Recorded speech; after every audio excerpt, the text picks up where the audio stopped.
Babu, we know. Thank you very much, Mr. Speaker. Mr. Speaker, the internegram between Azimio One Kenya Coalition and the Kenya Kwanza is keyword, Mr. Speaker, in the apex of the law, in the supreme law of the land, and in the Constitution, in Article 108, sub-Article 2, that was also read by Honorable Kimani Ichung'wah. Mr. Speaker, the article is clear that the leader of majority shall be the leader of the majority party or coalition of parties. And going by that, Mr. Speaker, in simple terms, it is very clear that Azimio, kindly give me time. Mheshimiwa, I don't know why you are so excited. Mr. Speaker, going by that fact, it is very clear, Mr. Speaker, that Azimio One Kenya Coalition Party is the majority party in the National Assembly. Mr. Speaker, going by the, just keep quiet, Bwana. I know you know only was English, so just keep quiet. Mr. Speaker, going by the rules of interpretation, the literal rule, the golden rule, and the purposive approach, the facticity of the fact is that Azimio Alliance, Azimio One Kenya Alliance is a coalition, is the majority coalition party.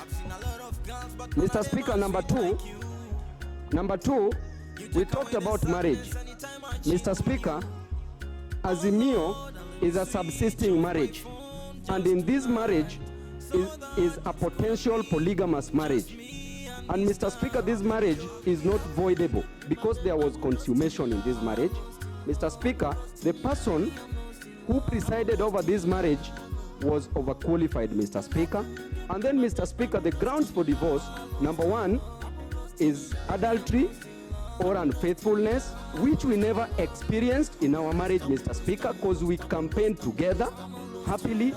Mr. Speaker, another ground is irreconcilable differences, which we never experienced, Mr. Speaker, in our marriage. And Mr. Speaker, a ground of insufficient or lack of finances has never been a ground. That our partners, having seen that Kenya Kwanza was forming the government, they ran away. Mr. Speaker, that marriage is not voidable. Lastly, Mr. Speaker, when we talk about Article 36, as quoted by Honorable Didmas Baraza on the Bill of Rights, the right to associate, Mr. Speaker, there are limitations to the bills of right, including the right to life.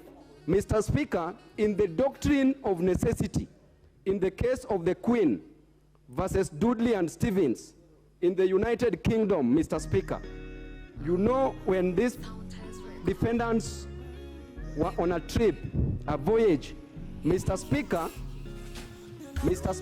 as I finish. The ones who ate a small boy. Yes. Thank you, Mr. Speaker. Mr. Speaker, the two defendants killed Mr. Parker and fed on him, ate him. Then, Mr. Speaker, in the High Court, it was decided that it was not necessary to take life. But upon appeal, Mr. Speaker, it was decided, they were vindicated, that it was necessary for them to take the life because either way they would have died. Therefore, there are limitations to any law, Mr. Speaker. Be that as it may, Mr. Speaker, our marriage was... Babu, the court said they should have cast lots as to who should be eaten. Mr. Speaker, Mr. Speaker, you are diverting law.